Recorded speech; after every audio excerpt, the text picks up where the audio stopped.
Good afternoon, everyone, and welcome to the Lynn Cancer Institute. This is a presentation from our survivorship lecture series. Today's topic will be cancer survivorship updates, what you can control. We'll be learning from our very own speaker, Darcy McNally, Director of Support Services and Community Outreach at the Lynn Cancer Institute. We're very fortunate to have Darcy and each of our social workers who work with our cancer patients. These are professionals who are deeply committed to improving the lives of the patients in our community. At the Lynn Cancer Institute, we believe that education and awareness, prevention, screening and early detection, a variety of treatment options, our latest technology, the expertise of our staff, and as Darcy may mention in her presentation, but we're all a part of, our multimodality method of treatment. All these combined will truly help to save lives. In the interest of time, Darcy's bio was sent to you by email. And during her presentation, we ask you to please take notes and write down any questions that you might have in either the chat box or the Q&A. And there will be time at the end of her presentation for her to respond. So thank you for joining us, and we're very proud to welcome Darcy McNally. Well, thank you so much for that introduction, Jan. So I don't even have to say who I am. You can see that the title today is Cancer Survivorship, What You Can Control. I've been a social worker for 31 years, and 26 of them have been here. So I guess 2026 is a good time to be here 26 years. For those of you who don't know, June is designated as National Cancer Survivor Month. So for those on the call today, whether you're a healthcare provider, a caregiver, or a survivor, technically what I wanted to say is this presentation is meant to provide education, but also validation. So let's get started. So this is just an outline of what I'm going to be covering, and there's a lot to uncover. And so some I'll go deeper dives on, and some will just be more just an overview to, again, validate some of the different topics that come up with survivorship. So we'll be reviewing emotional challenges, practical challenges, ongoing health challenges, healthcare system challenges, a biggie, fear of recurrence, and then we're going to kind of wrap up with what you can do, which is I'm going to call that section self-determination for wellness. So, a common question that I have fielded for as long as I've worked in this field is, when am I allowed to call myself a survivor? And technically, and all the literature supports this, your survivorship begins at diagnosis. So the day you're diagnosed, you can start calling yourself a survivor because you're surviving as you're being treated. You're surviving the whole time. But it continues all the way through life. And your survivorship includes your physical health, your psychological well-being, the social and economic issues that might go on with this. And I guess the good news is that due to improved treatments, the population of survivorship has grown each year. So there are millions of survivors worldwide.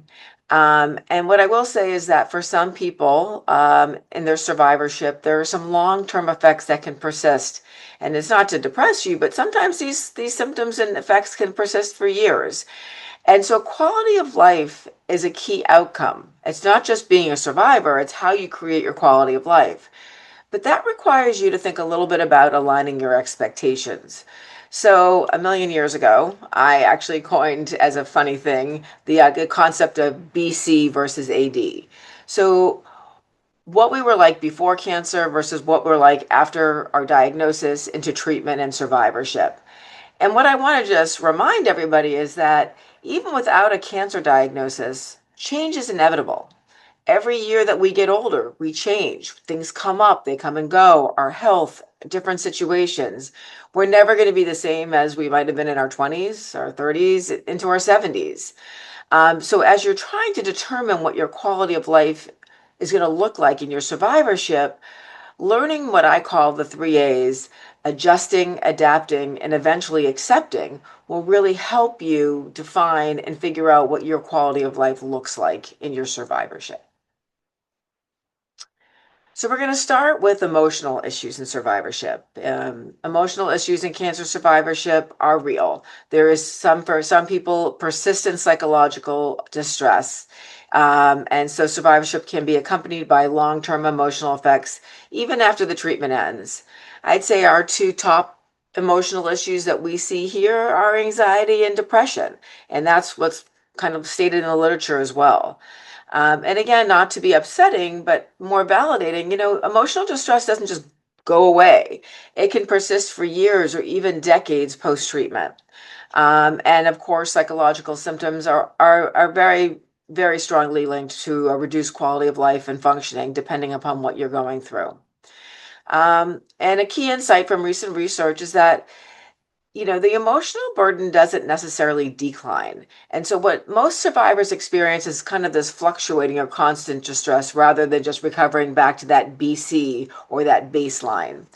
And so some of the things that you hear or some more of the common emotional things that people hear is loss of identity or that overplayed term, your new normal.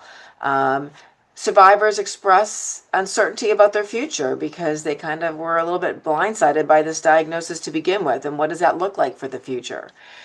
Hypervigilance to bodily symptoms, and we're going to go into that in more detail. And existential concerns. Basically, what we're talking about is your mortality awareness. I think we all know that we're mortal beings, but I think a diagnosis of cancer kind of pushes that to the forefront. And so sometimes that causes a little bit more angst. So everybody experiences all of this differently. Each one of us is unique. But I think for me, what's most important is that you recognize that when you are one of those people that might fall in the category of that hypervigilance to your bodily symptoms and distrusting your own body, that you're not abnormal. A lot of people feel this way. There can be increased pain perception or reduction in your functioning and well-being. And it's really important that when you're experiencing any symptoms that you feel comfortable discussing with your doctor or your healthcare provider. And I'm going to say something that might sound a little bit annoying, but what I have found in all of my years of practice is that for a lot of survivors, each time you get a clear scan or your labs come back normal, like another layer of confidence is added. And so you have to have a little grace and patience with yourself in terms of moving through this process. But there are practical concerns. And if you think about it, initially the primary goal when you first get diagnosed is to treat the cancer. And so people just put on their blinders and say, I just need to do what I have to do to get the job done. But often the aftermath of the practical concerns can blindside people. The real world challenges. There's a lot of financial toxicity that comes with cancer treatments and cancer survivorship. We're talking about costs, we're talking about insurance gaps. They all remain a major burden. For some people, they experience employment disruption. Some survivors may even face unemployment or just reduced work capacity.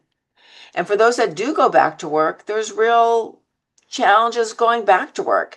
They might have the fear of going back to work, and are they going to be able to perform the same way they did BC before their cancer? And healthcare navigation itself is sometimes a concern. And what I talk about there is really that ongoing surveillance. So even after you're done with your treatment, you're still coming back to us for a long time for scans, for follow-ups. And sometimes with your work environment, that creates stress and a logistical burden. And I think about it like this, and I talk about this a lot with the patients I see. When you tell people that you have a problem, whether it's a cancer diagnosis or anything else, I feel like our culture has the attention span of what I call a Z-Pack. So if you're not done with whatever your problem is within 5 to 7 days, everybody's kind of moved on to the next thing. So when you're going back to work and all of a sudden you're leaving for an appointment and everybody's like, oh, he's leaving again? Oh, she has to come in late. It kind of creates some additional stress and burden because people just don't understand that this doesn't just go away. Survivors also might struggle with access to survivorship care plans, and I'm going to talk a little bit more about what those are. And oftentimes I hear that there's confusion between when they use their oncologist versus their primary care doctor, and just understanding what that coordination looks like.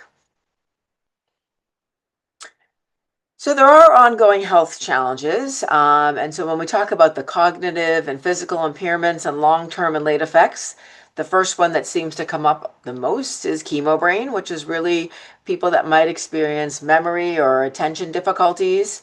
But there's other health challenges as well. Some people experience chronic fatigue for a long time. Neuropathy is that numbness or tingling or burning in the fingers or the toes, and there are other late effects. And again, these issues really can interfere with your ability to return to work, maybe what your social roles are, and even your daily functioning. And so if you're experiencing these things, you need to talk to your healthcare provider, and these things do require continued medical follow-up. So this whole chemo brain frog, or you want to call it cancer-related cognitive impairment, how long does it even last? For some people, symptoms improve over time after your treatment ends, and for others it could be months or even a year or more. So I think you just have to just kind of keep track of it, and again, just that ongoing communication with your providers. But that idea of chemo brain, as it says on the slide, really is just that umbrella term for a range of cognitive changes that might occur during and even after your cancer therapy. And so for some people it might be trouble remembering names or dates or events. Other people report concentration or focus issues. When we talk about slower mental processing, we're kind of that feeling of just feeling sluggish a lot. Some people have difficulty multitasking, or they're struggling to find the right word, or simple math suddenly seems hard, or their attention span is not what it was. And there may be some mood changes, like being more irritable or frustrated, which makes sense. And so why does this happen? Well, there's lots of different reasons, but some of the possible causes may include the chemo or other cancer treatments, specifically in the radiation field to the brain or head and neck.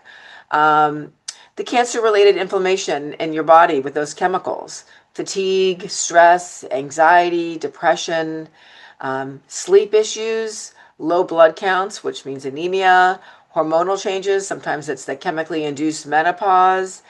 And for others, it's poor nutrition or dehydration. And I do want to just put in the caveat that I'm not going to go into a lot of nutrition because we do lots of nutrition talks and I'm a social worker.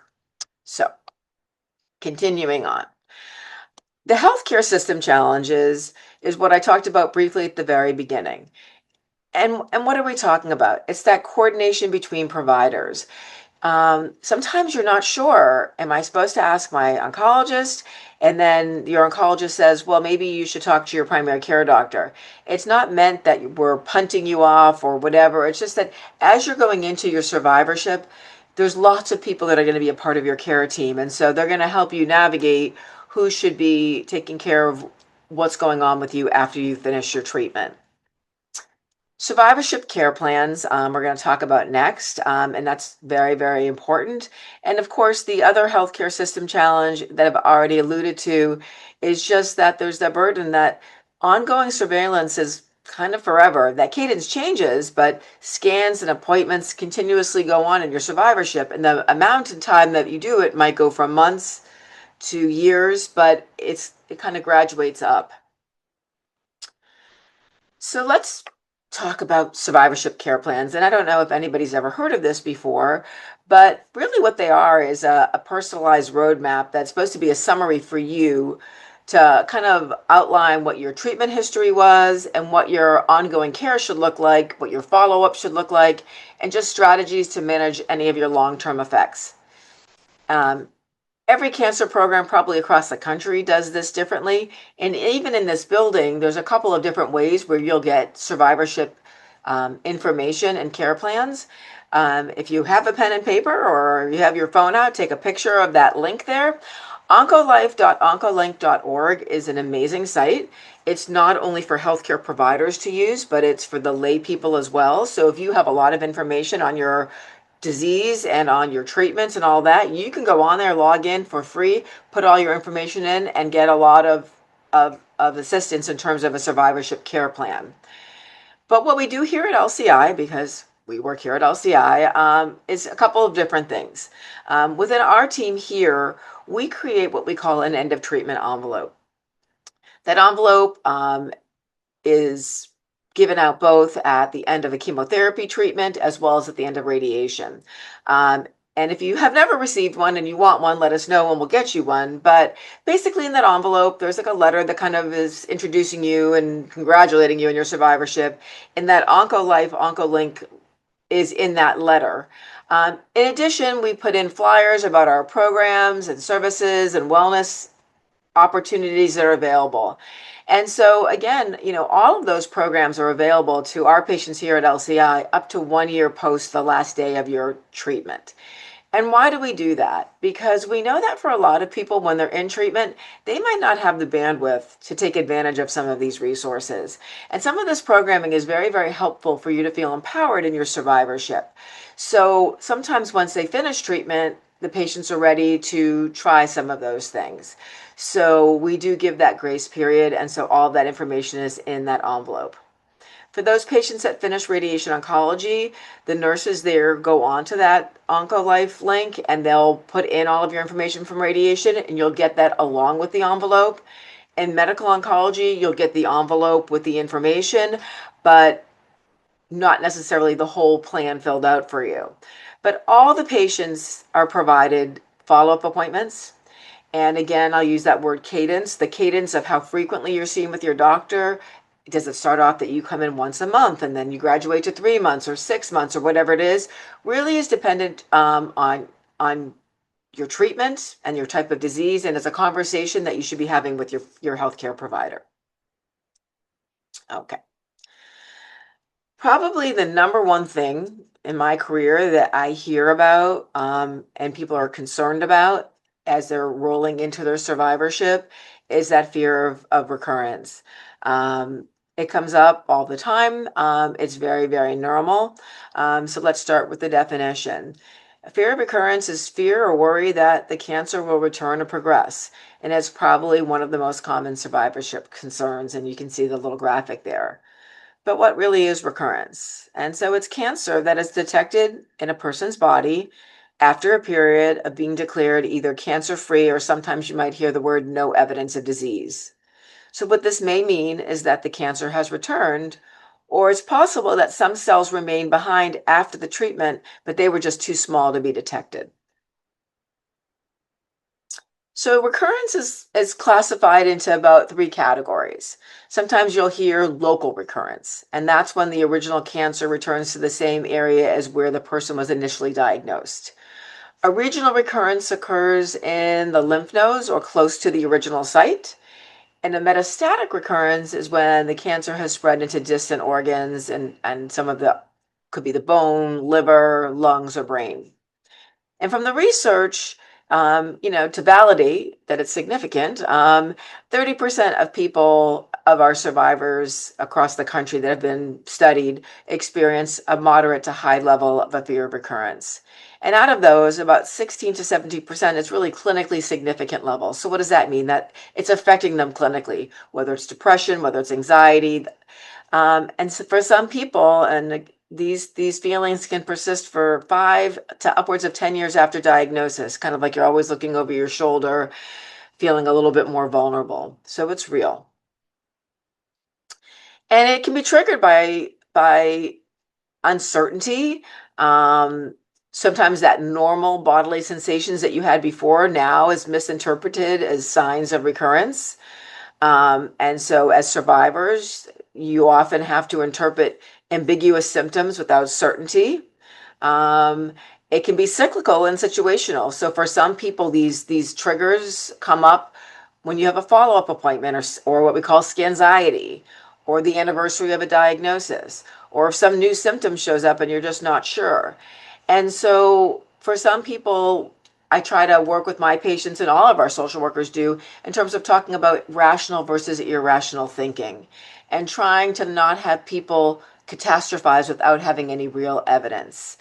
And so a couple of things that I find that are helpful for my patients is To first of all validate that, when you first get diagnosed and you start to have treatment and you think, how am I going to carve out the time to come to radiation every day or this many months of chemotherapy? And then all of a sudden, treatment's over. And what's supposed to happen? You're supposed to be elated. You're supposed to be so excited. And for some of you that choose to ring a bell, you ring that bell, you want to have a party and you want to celebrate. But also some of these feelings come up of feeling abandoned. And so even though you're supposed to feel grateful, you're feeling vulnerable, you're feeling a little bit worried. And so for those people, I often say that something that could be very helpful is to maybe spread out your appointments so that you feel that you're still being seen. So what do I mean by that? As I talked about, some doctors might say, we want to see you every 3 months. So, if you look at a calendar and oh, I have to see my oncologist in January, maybe you say, I'll see my radiation oncologist in March and my surgeon in May, and then maybe I'm seeing my primary care doctor in July, and maybe then I'm seeing my oncologist again, and then maybe I'm seeing my cardiologist or my urologist or my gynecologist. And for some people, that sounds like, oh my goodness, that's horrible. But for people that have a lot of fear, that reassurance of seeing a medical provider and having them all spaced out gives them a sense of confidence year round. And the other thing is, and this was like, gosh, pre-COVID, I remember being in a support group and we were talking about when do you know when you're supposed to talk to your doctor and you don't want to be a pain and you keep calling every time you have one of these feelings, and is this backache a backache or is there something going on? And again, I am not a doctor, they kind of talked about, I did a little survey of the oncologists here, like the 2 week rule. So if you can do a 1 week rule, but you know, give yourself a bit of time, because sometimes if you wake up with a backache, it might just be a backache because you were gardening or you lifted something wrong. So to allow yourself just to know that if you're really terrified or something really doesn't feel right, you can always call your doctor. But if you don't want to be feeling like you're held hostage by every symptom, to allow yourself a little bit of time just to see what's going on with yourself. And the behavioral impact of this fear of recurrence, as we talked about, is the excessive reassurance seeking, which is what we just talked about, and how you could maybe manage that, but the avoidance. And what we don't want is avoidance. We don't want people skipping appointments due to fear. It doesn't go away. So we want to keep you feeling that you're in control, that you're partnering with your providers to be maintained and watched during your survivorship. And so there are some risk factors for people and who might experience fear of recurrence more than others. And it makes sense that people that might be diagnosed with cancer at a younger age, they're more at risk because they have a longer life to live ahead of always being surveilled. The female gender seems to be at more risk for a fear of recurrence. People that already have a history of anxiety or depression, people that have poor perceived health in general, those that had more intensive treatments, and those that have low social support. And so this is where I put in my shameless plug about all of the support programs that we have here. Some people might have a smaller support network, or they might choose to be private. They might live alone. The biggest thing that I feel like, other than being a social worker, is me being a salesperson. Because what I always try to tell everybody is, if you've never tried a support group, if you've never tried any of our programming, how do you know unless you try? You cast the line and sometimes you get a nibble and you're like, you know what? I kind of like this. And sometimes you say it's not for me. But what I can tell you in all the years I've been doing this is that support groups are not doom and gloom. You're not going to be more scared. And it's a really great safe space to connect with other people that are going through the same thing as you right now. Talking to a friend that went through this 10 or 15 years ago, it's nice, but it doesn't give you the same thing as somebody else that's right in it with you. So along with support groups, and we have many of them, we have art therapy, we also do wellness programming, and there's lots of ways that you can connect. And over the time that I've been doing this, one of my favorite things to say is that when I have seen people connect that would never otherwise have met, and the friendships maintain years and years and years, I mean, it does my heart good. So we can definitely do something about the low social support. And of course, the fear of recurrence impacts the quality of life because it makes sense, the reduced emotional well-being, impaired social functioning, that increased healthcare use, and just an overall lower life satisfaction. So I know we've reviewed this on the prior slides, but it's really worth repeating that the patient experience as it relates to the reality of the fear of recurrence is very powerful. And I apologize that some of these graphics are a little bit blurry, but some of the things are these feelings comes in waves, or I find it hard to talk about. It's emotionally exhausting. Every ache can become a trigger. So this is all the stuff that is real. And if nothing else, I just want it to be something that people feel and know that it's validated, that you're not alone, you're not the only one, and that hypervigilance, that persistent uncertainty, and that emotional burden is real. So what are we going to do about it? So there's lots of things that are out there that you can do. When I talk about mindful-based interventions, these are therapeutic programs that are really designed to cultivate mindfulness. And basically, that's just a fancy way of saying practicing paying attention to the present moment in a non-judgmental and accepting way. And really, these interventions are meant to help individuals observe their thoughts, their emotions, and their bodily sensations without reacting impulsively. And on the screen, you can see some of the graphics: cognitive behavioral therapy, psychoeducation. And again, even your survivorship care planning can be things that, and having that make you feel as though you've got a little bit more control, and things that you can kind of take hold of and try. So now we're getting into the part of the things that you can do. So I'm going to start off with my disclaimer. Please do not be mad at me as the messenger. Everything that I'm going to be presenting in this last kind of section of this presentation is the research that's out there. And I tend to look at this the following way. When I talk about self-determination for wellness, this is what your role is versus your doctors and your healthcare practitioners. They provide surgery and treatments, and they follow you and they take care of you. And your job and your role in being a partner in your wellness is what are some of the things that you can do. And so we're going to kind of go through all of this. So let's start with smoking.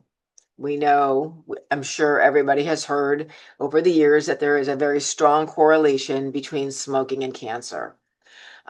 Smoking causes about 30% of all cancer deaths in the United States. It's responsible for 1 in 3 cancer deaths overall. And when we go into lung cancer specifically, nearly 80 to 90% of lung cancer deaths are due to smoking. Smokers have about a 25-time higher risk of developing lung cancer than non-smokers. So there's something that we know, right? And there are things that you can do. And even here, we just partnered with AHEC, which is the Florida Area and Health Education Centers. And we're hosting each month a 4-week program that can be either live, that you can come in, or it can be via Zoom, like a hybrid, a smoking cessation class with them. And they provide products to help assist patients that are interested in smoking cessation. But let me tell you, it doesn't just affect the lungs. There's a correlation with smoking with a lot of cancers, and it can be anywhere in the body. And when you look at that list, there's lots of places where there's a correlation between smoking and cancer. So it's not just the lungs. There's bladder, there's the pancreas, the colon. You can look at the list. Now, I'm not a scientist, but I just want to say there are reasons why smoking causes cancer. And there's lots of biological processes that go on. So there are carcinogens in tobacco. And then carcinogens is your fancy word for cancer-causing chemicals. And what we know is that tobacco smoke contains about 7,000 plus chemicals, and at least 70 of those are known carcinogens. And so smoking does DNA damage. So these chemicals damage the DNA that causes mutations that can lead to uncontrolled cell growth. So if you ever wanted to know what the definition of cancer is, it's uncontrolled cell growth. We also know that smoking weakens your immune system. So it makes it harder for the body to destroy cancer cells. And it creates this chronic inflammation and oxidative stress. That's an environment that really is rich for promoting tumor growth. And secondhand smoke is a real thing as well. So even non-smokers can be affected. Exposure to secondhand smoke can increase cancer risk, especially lung cancer. I'm old enough to say that I can remember living up north in the 70s and it's winter and it's cold and being in the car with my parents and both of them are smoking and the windows are rolled up and the three kids are in the back. And nobody knew there was anything wrong with that back then. So a lot of us, even if we never smoked, have been exposed to secondhand smoke. And so it's not just an association, but it's a causal correlation with smoking and cancer. And it's actually the leading preventable cause of cancer. So your risk increases with exposure, but quitting reduces risk over time, which really just kind of makes sense. Now we're going to get into the next topic, which is BMI. So BMI is kind of an older way that we do these things, but basically BMI stands for body mass index. And so body mass index, and if you look at your little people there, it shows you the numbers, right? So if you're under 18.5, you're underweight. If you're over 35, you're extremely obese. But what we know is that there's an overall correlation. So the higher your BMI, anybody with a BMI of 30 or higher is classified as obese. And we do know that that is increased cancer, there's an increased risk of cancer recurrence with people that have a higher BMI. And there's an increased cancer-specific mortality with a higher BMI. So again, then that would mean that there's a reduced overall survival. And the strongest evidence by cancer type is with breast cancer, especially hormonal receptive cancer. It's associated with higher recurrence rates and worse prognosis. And with breast cancer, it's because there's increased estrogen production in adipose tissue. And adipose is your word for fat. So the more obese somebody is, the more fat tissue they have, the more opportunity for estrogen to be produced. And if you have a hormonally positive cancer, there's that correlation. So how do you calculate your BMI if you were curious? You can do it with these steps, and it sounds crazy, but if you have a piece of paper or a little phone calculator, you can try it with me as you speak. But you multiply your weight by 703. You divide your answer by your height. We know that there were 12 inches and a foot. And you divide that answer by your height again. So let's say I weigh 180 pounds and I'm 5'5". That's 65 inches. We would calculate my BMI in the following way. I would take my 180 pounds and multiply it by 703, and I would get 126,540. And then I divide that by my height, which is 65 inches, and I'd get 1946.769. And then I'd divide it again, and I'd get 29.95. So my BMI would be 29.9. And so that's how you would calculate your BMI. So if we go back to this screen, what we see is that just 29.9 is in the overweight category, almost going into the obese category. So, there's an increased risk, and you can see from the picture, in all of these different cancers. With colorectal cancer, the higher BMI is increased recurrence risk and a shorter disease-free survival. With prostate cancer, obesity is linked with more aggressive disease and a higher likelihood of recurrence after treatment. So again, there's definitely a correlation, and this is, when you look at the left side of your screen, your self-determination for wellness. So when people feel like, I feel so out of control, this happened to me, what we're talking about in this portion of the presentation is what you actually do have control over, what you can work on. So that's where the BMI is coming in. Again, not a scientist, but high BMI contributes to recurrence through multiple pathways. Again, we talked about the estrogen in the fat tissue, and that is not just for breast, but it also can be for gynecological, like in endometrial cancers. And obesity and the high BMI causes kind of a pro-inflammatory environment. And as we talked about in prior slides, that pro-inflammatory environment actually promotes tumor growth and progression. So what is the risk reduction? So evidence suggests that maintaining or achieving a healthy weight may improve outcomes and reduce recurrence risk. And so the American Cancer Society says aim for a healthy BMI, regular physical activity, which we're going to get into, and a balanced diet. My least favorite part of the talk, because everybody gets mad at me when I talk about this, is the correlation with alcohol and cancer.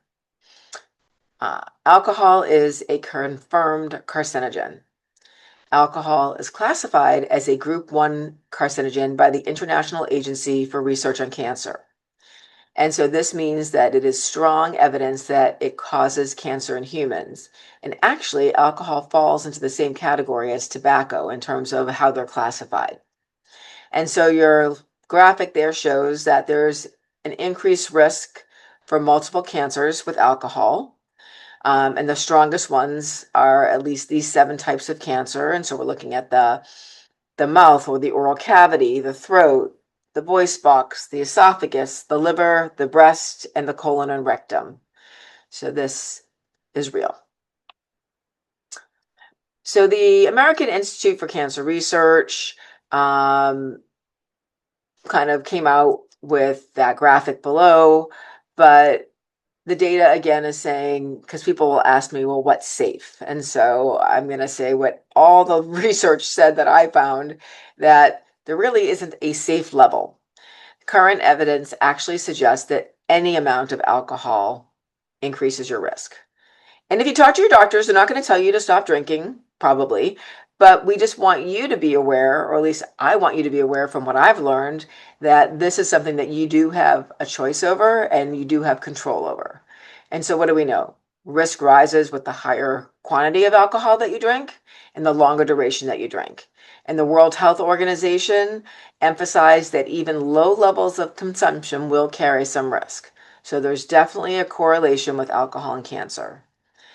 And so when you see me saying here dose response relationship, and it seems so silly to say it this way, but I'm just kind of going to beat you over the head with it. Light drinking, small increased risk. Heavy drinking, substantially higher risk. And this is especially strong for breast cancer and esophageal cancer. And I know this graphic is small, but you're looking at a 12-ounce can of regular beer carries about 5% alcohol. And 8 or 9 ounces of a malt liquor, or those new IPAs, is about 7% alcohol. 5 ounces of table wine is about 12% alcohol. And 1.5 ounces, like a little bit over a shot of hard liquor, like the whiskeys, the gins, the tequilas, is about 40% alcohol. And so when you're thinking about how much you're drinking, think about the portions and the size.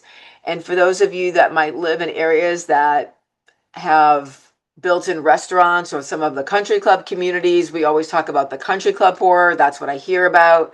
When somebody pours you a glass of wine and it goes all the way to the top, you're not having 1 glass of wine. It's more than likely that you're having 2, if not 3 glasses of wine. Just to be intentionally and just to think about what you're doing. So, although this is not just for breast cancer patients today, there's a lot of information with alcohol and breast cancer.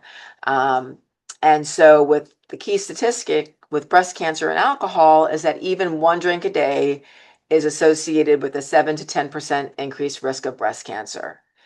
And so it's considered one of the most modifiable risk factors that you have in women, is that you can make a change in that. And again, not a doctor or a scientist, but there are mechanisms for how alcohol causes cancer.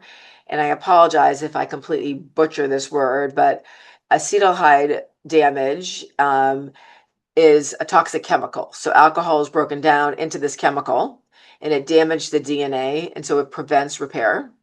Again, you've heard me mention that word oxidative stress. So it generates harmful molecules that again can damage your cells. Those hormones keep coming up time and time again, but it increases estrogen levels, which we know for some is linked to breast cancer. And actually, even with nutrition, there's a nutrient interference with alcohol. And for some, it impairs the absorption of certain vitamins like folate, which can interfere with and what your need to your DNA repair. So there's a direct correlation there.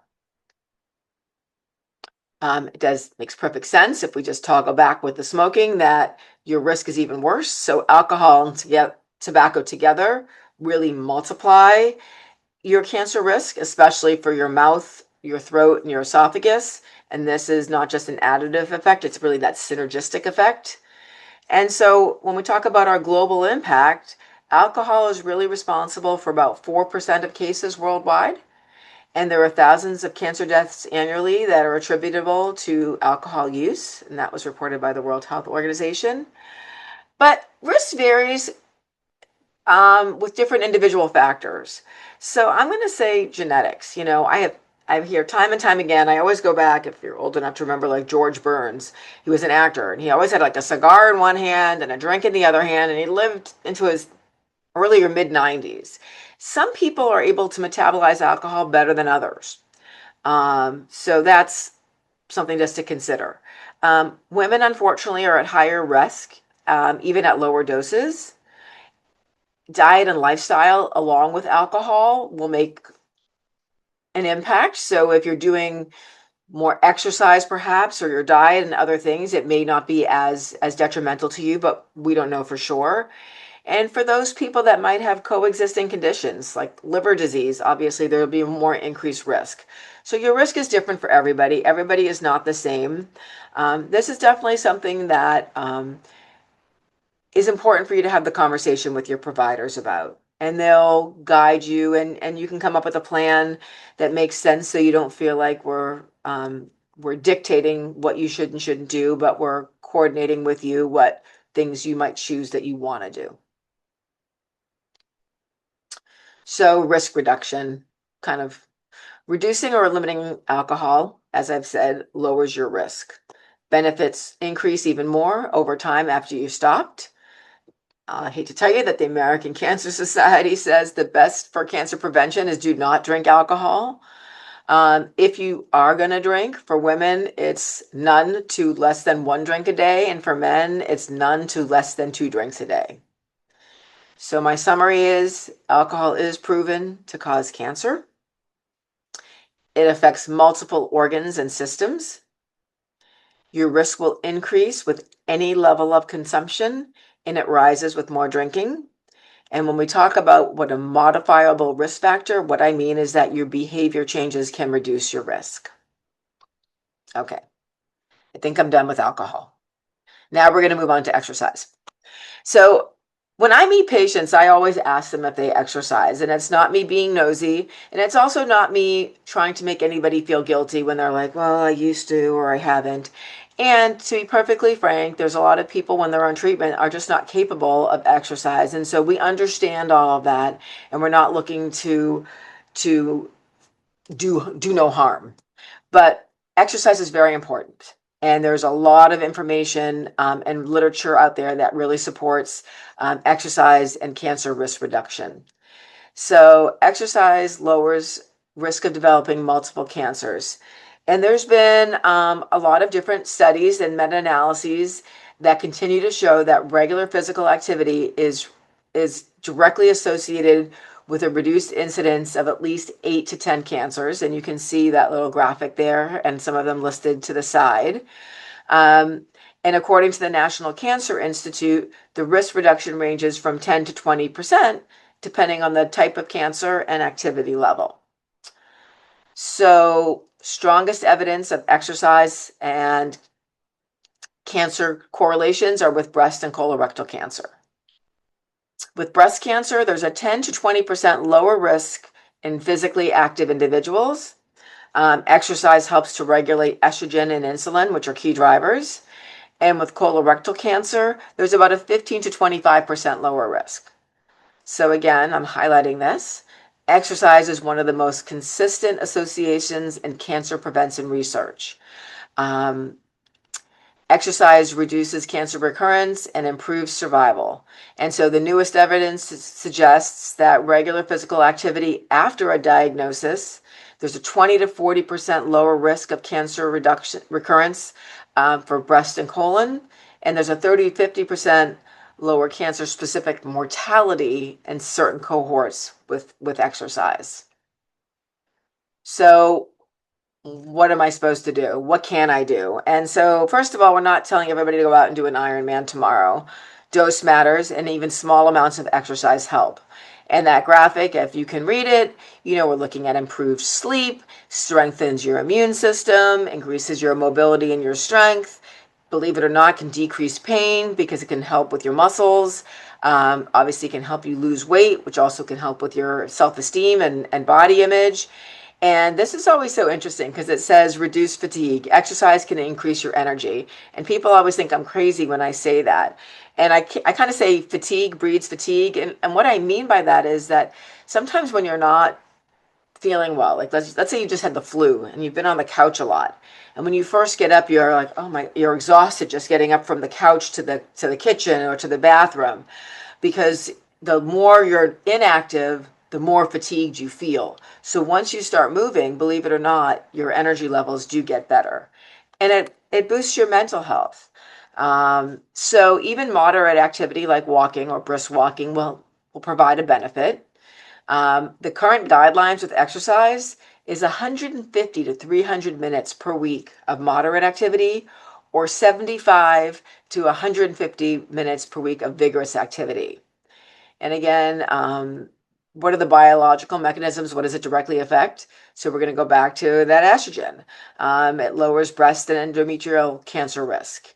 It improves with the insulin, your insulin sensitivity and your metabolism. It lowers insulin and your IGF-1 tumor growth factors.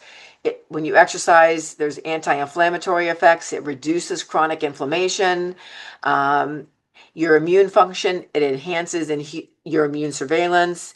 It improves ability to detect and destroy cancer cells in your body composition. It reduces your fat mass, and it preserves your lean muscle. So benefits are during and after treatment. And so exercise now isn't just like a recommendation. It's really a standard supportive cancer care. Like this should be a part of your plan. I already talked about the fatigue, but cancer exercise really can improve your quality of life, your physical functioning, and your mental health. And so then people say, well, what works best? And we talk about aerobic activity, walking, cycling, swimming, strength training, even 2 days a week. And it's not like you have to be like picking up huge weights. You can use small weights. We want to just get the strength training going. And now there's some emerging research that even resistance training will have some anti-cancer benefits. So in summary, there's a 10 to 25% lower risk of several cancers with regular activity, a 20 to 40% lower recurrence risk in some survivors. And these benefits occur regardless of weight loss. And again, exercise is now considered part of your cancer care. It's not just optional wellness advice. So we want to get you moving. We see the benefits. The research is out there. So in summary, for the future, we want to make sure that you feel confident in your personalized survivorship care plan. So we want to make sure that if you don't have one, you talk to your doctor about it, or you go into that Onco link. There are different digital tools that you can look at to help support you. There's mood and habit trackers, there's meditation and mindfulness apps. We provide counseling here as it's related to your cancer and survivorship. All of our social workers here are licensed and board certified. And there's no charge for up to 12 sessions. And we want to make sure that, you advocate for yourself and you have a better understanding of how your oncologist and your primary care physicians will work together in your survivorship. So I'm going to field some questions, but I just want to make sure I showed both of these because there was lots of resources out there, and I want to say thank you. So I'm happy to field any questions, and I don't know, Jan, if you want to. I'm not seeing any in the chat box. I think you gave a lot of really good, here's one. Too much, I'm sorry. No, a lot of really good information. Let's see. Oh, thank you so much. So we have comments. Comments are welcome too. This was fantastic. So informative. See what's over here. Q&A. Excellent information. Um, so here's a question, Darcy. Okay. See if I can answer. So do you suggest an injection to lose excuse me, to lose BMI, in other words, to lose weight? An injection? So are we talking about the GLP-1s? I'm assuming so. So again, that would be a question to talk to your oncologists about. Um, I know that for some people that are on them, you have to go off of them before surgeries. I think that if you meet the criteria, and you're speaking to your providers, that's one of multiple spokes on the wheel that you could maybe use as a tool to work towards weight loss and maintaining a healthy BMI. Okay. This was wonderful. I'm an oncology RN at Boca Hospital. I'm so glad I came to this. So many of my patients can benefit from this information. So that's a thank you. And then here's a question. Do you work with Chi Lifeline? Are they available to Boca Regional patients? High Lifeline Oh, is something that is a separate organization. So I think that you can go onto their site. It's not that it's necessarily a part of Boca Regional. okay. Another question. Any coping strategies for anxiety? So I think that yes, as I mentioned, there's a bunch of social workers here, and if you're a patient here and you want to work with somebody on some of those tools, but there's also, it's not that I am that everybody should just be doing online research, but some of the benefits are looking up. I mean, I have people that go onto Reddit or they'll go on to one of the AIs and say, "Give me your top 10 strategies for anxiety." There's a lot of apps to help, and so everybody kind of responds to different treatment modalities. Some people say they can't sit still long enough to meditate or do yoga, and so exercise helps them with their anxiety. Other people have learned or found that journaling and writing it out helps them to purge it somewhere else. So I think everybody's kind of unique. Comment, very informative the presentation was very clear. And I'll add to that, you made it very clear to understand everything. This was a wonderful presentation. I work at the Women's Center. I just wanted to thank you for all your help during my treatment. So, Oh, oh, that was very nice. Um, okay, any other the comments are very nice too. Any comments or questions? Um, let's see, let me make sure I didn't miss anything. Um, very informative. I think we can all agree that this information, like we always say with our lectures, obviously they are geared for our cancer patients and are based on cancer-related topics. But the education is so beneficial for all of us. Either personally, there was a lot in here that is excellent for us for prevention, but also that we can be knowledgeable for our family and friends and be able to maybe not answer their questions, but refer them to someone that can, or at least have a little bit of an idea based on what we learned today. Um, like put down that big old glass of wine. That's really not one glass of water, lots wine, of water. lots of water, and walk. So, and also, our lectures are recorded. So if you would like to review this lecture, or if you have someone that you feel would benefit from hearing from all these different things that we can control in all of our lives, just let us know. Lee will be sending out an evaluation. And we really appreciate it if you just take a minute and complete the evaluation. That helps us. And many people also add comments, or if there's some topic that you would like to hear more about, or maybe expansion on one of the things that Darcy spoke about today, you can put that on the evaluation, and you can also request a copy of the lecture so that Lee or myself can send it out to you.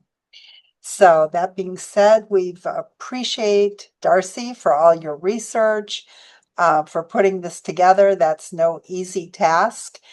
And that it was so clearly and well presented. It was great for all of us.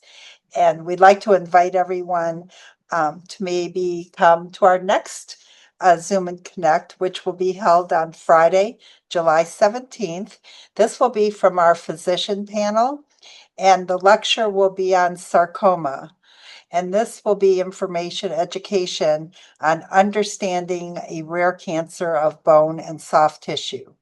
The speakers will be Dr. Harold Huss, a surgical oncologist, and Dr. Michael Casper, our radiation oncologist, both here at the Lynn Cancer Institute. Again, it's an opportunity for us to be educated. Thank you, everyone, for joining us. Have a great weekend. Thank you, Darcy, and hopefully we'll see you next month.